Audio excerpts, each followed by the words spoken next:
What's going on, guys? It's Danny from Slow Restoration, and today we actually have a van in the shop. It's a 1999 E350 work van.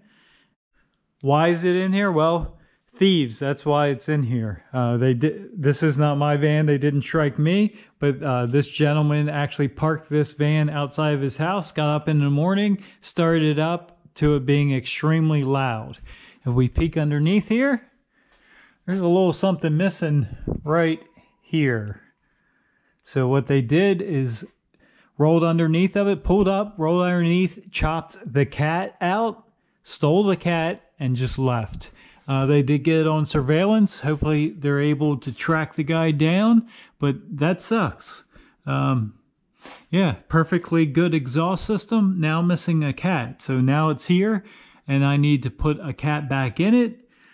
So no one had a direct fit cat, so we did get a universal cat that's for this vehicle, but like I said, it's a universal fit. We have to weld that in and use a piece of 3-inch pipe to make up the length difference. So let's get that done. And of course, when they did that, it put stress on the rest of the hangers, so the hangers are broke. It's a 99, so things are a little bit rusty under here. Not too bad, but they did more damage than just stealing the cat, which is bad enough by itself. But we have to repair the hangers also. While doing this, though, I did notice something that I'm surprised Ford was able to get away with. I think the reason they were able to get away with this is because this is an E350. Back in 1999, it was considered, a heavy-duty truck, or heavy, medium-duty truck, however you want to word it. The GVW is enough that apparently the government mandated emissions. This did have a cat, obviously, it's gone, but there was no rear O2 sensor, which is supposed to be on every vehicle after 1995, I think, when they switched to OBD2. So this did not have it. I was afraid that when they took the cat, they took the O2 sensor and ripped the wires out. But I was able to actually find the factory harness, and if we come out here so you can see, it plugged into that factory harness was this plug. As you can see, there's no wires coming out. So this was a factory dummy plug, like a cap, that plugs over the harness. So the wiring harness that's in these vans were the same for all of them, and the E350, at least this weight class, got this plugged in instead of a sensor. There's nothing inside, it's just that, a plug. But I'm very surprised that Ford was able to get away with that, considering if that cat went bad, or the one that was on here went bad, or honestly, you could cut it out, and without there being a sensor behind that cat, the onboard computer would have no idea that that cat's missing and or bad. So, yeah, it's very interesting. Like I said, I'm surprised that Ford was able to get away with that, but they did. And now we just need to replace this. It's cheaper for this particular guy because we don't have to replace that rear O2 and, weld in a threaded bung to screw that in, because we're replacing this with a universal fit and a section of pipe. So let's go ahead and get that started. We have the pull jack under it, lifted the muffler and tailpipe back into its spot. It should be.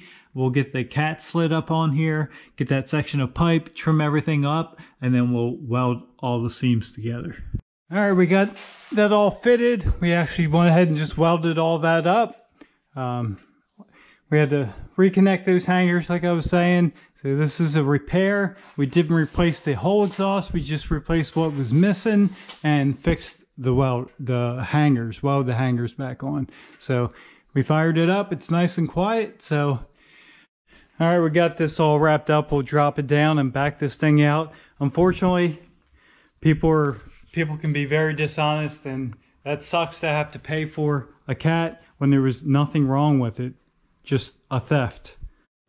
All right, guys, we got mixed match of stuff going on here today, but we do have the bumper off the front of the Turbo GMC. Actually, we have the fuel throttle wheels back on.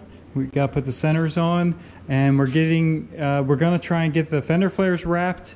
I have the front bumper off because I got a new lower piece. It's actually right there, and we do have to trim this to run those fuel throttles, so I didn't want to trim my original piece. It's in pretty good shape, a little dirty, but it'll clean up nice. So I bought this aftermarket one. We're going to throw it on the bumper, and then we can trim it, and we'll end up wrapping it too green. But for right now, we're just going to put it on there, put the bumper back on. It is easier to pull the front bumper off to do this because there's some brackets right here, and two of these clips are right in behind the bracket, and it's just a pain to get to. So let's get this put back onto this metal part of the bumper. We'll get all the clips put back in, and we'll get it bolted back to the truck. I know a lot of you do not like, my wife hates this color on this truck, as you saw from the previous videos, and some of you guys don't like it either. Fine, I'll take it off. No big deal. Just get rid of it. Wasted all that time putting it on. We'll just get rid of it. It's a wrap. It comes right off. As you can see, comes off. No damage to the paint underneath. But yeah, let's get the rest of this off. Actually, the real reason I'm pulling this off is because as I was pulling the fender flare back off to wrap it, some of the old glue actually bit back into the wrap. I didn't remove the two-sided tape on the back of the fender flare, so it actually just restuck with sitting out in the sun and stuff like that.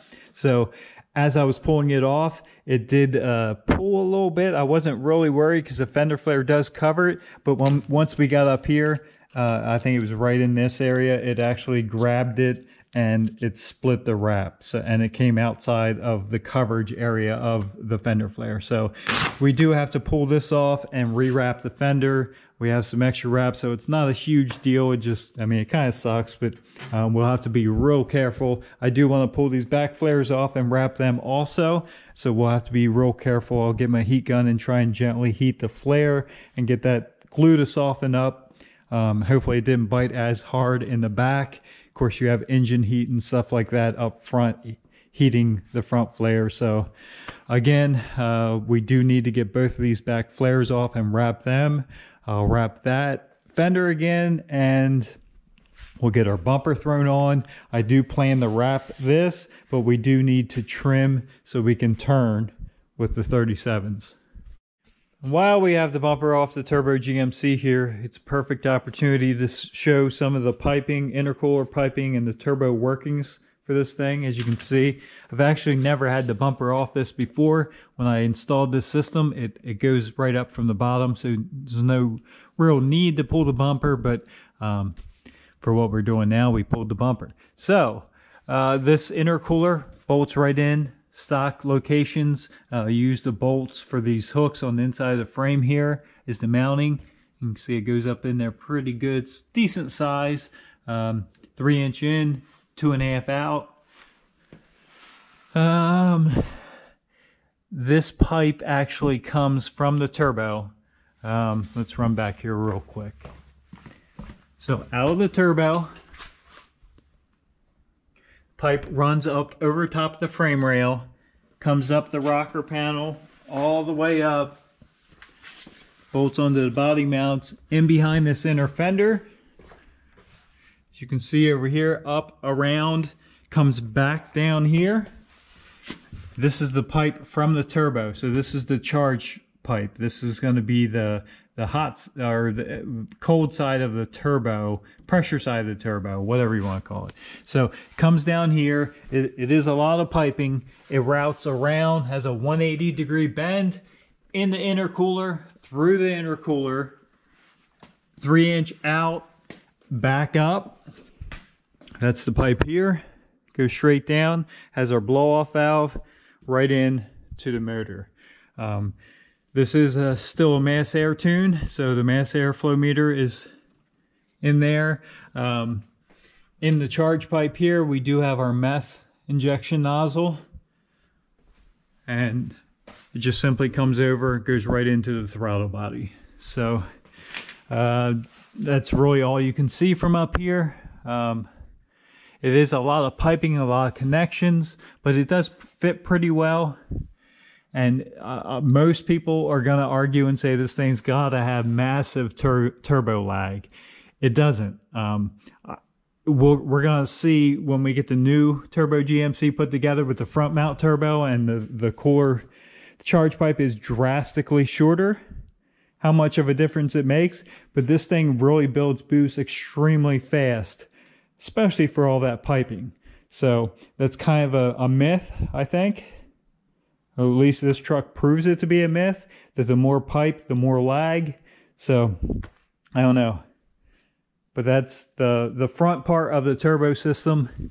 And again, this is an STS turbo system that's been slightly modified by me. So it is unfortunate that you can't buy this system anymore. There's tons of front mount systems, and they're all, you know, overall they're decent kits. Some are going to fit better than others, but this STS kit for these trucks you cannot buy anymore. STS actually went out of business. They're back in business now, and I think they're under the Holley brand. So still STS, but fall under that Holley umbrella. And they make universal kits. They make some direct kits, I think maybe for like C5, C6 Corvettes. But as far as direct kits for these trucks, they don't have it anymore. It's going to be a universal kit that you have to kind of make yourself. So I get a lot of questions about that, and that is the case. STS kit, yes, you can still buy it. It's going to be a universal kit now. And with that being said, now we can actually grab that front bumper, get it put back up on there, and we'll get some marks on here, get everything lined back up. We'll put some tape marks on here, figure out exactly where we want to cut this new bumper cover, and we'll get that trimmed up on both sides. I did, while we had the bumper off, I fired it up and turned it lock to lock. It gets close back here at full lock. Doesn't touch. Obviously, if you were in a spot where this tire was stuffed up in, you know, off-road or on a curb or something, it would hit before. But on this side, no interference at all. On this side, it actually, for some reason, gets a little bit closer back here, but it also comes up and touches the intercooler pipe at full lock. And to be honest, as you can see by the black mark on that pipe, the 35s I had on here on the H2 wheels, also that's what that black mark is from. So at full lock it will touch that cooler pipe, but you know, you just be mindful, and you know, you don't go full lock. Most of the time you don't need full lock. We are well underway here fixing the wrap. We got the fender rewrapped. Of course, we got to get the fender flare back on there. That turned out really nice. We did get this back fender flare, both actually back fender flares wrapped, and I think that looks way better than the contrasting color. If we go to this side now, that one's done, the front one's done. As you can see, it's just uniform, looks a lot better in my opinion. So let's get this last fender flare wrapped. It's actually under here.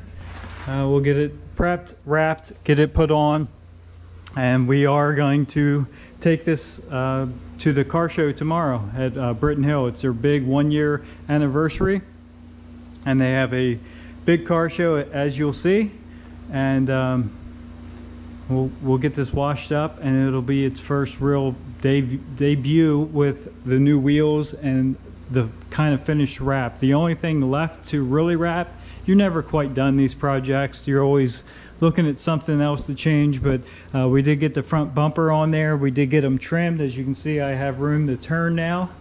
My plan is to still wrap this front bumper cover, but we ran out of time for right now. We'll have to do that later, but it really doesn't look bad. It's in black primer now. and it kind of matches the black trim on some of the trucks. So there we are, all 4 of the flares wrapped, the fuel wheels on with the 37s, and we did get the tinted tail lights too. I don't know if I ever showed that or not, but it looks good too. We still have to do something eventually with the chrome bumper, but overall I think this truck looks pretty good.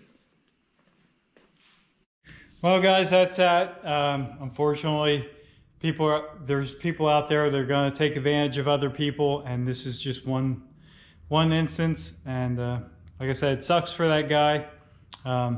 I feel bad for him. Hopefully they catch the guys going around doing it, but there'll just be more. As long as they're paying good prices for catalytic converters, they're going to be stolen, and it's unfortunate. Thanks for stopping by. Have a good day.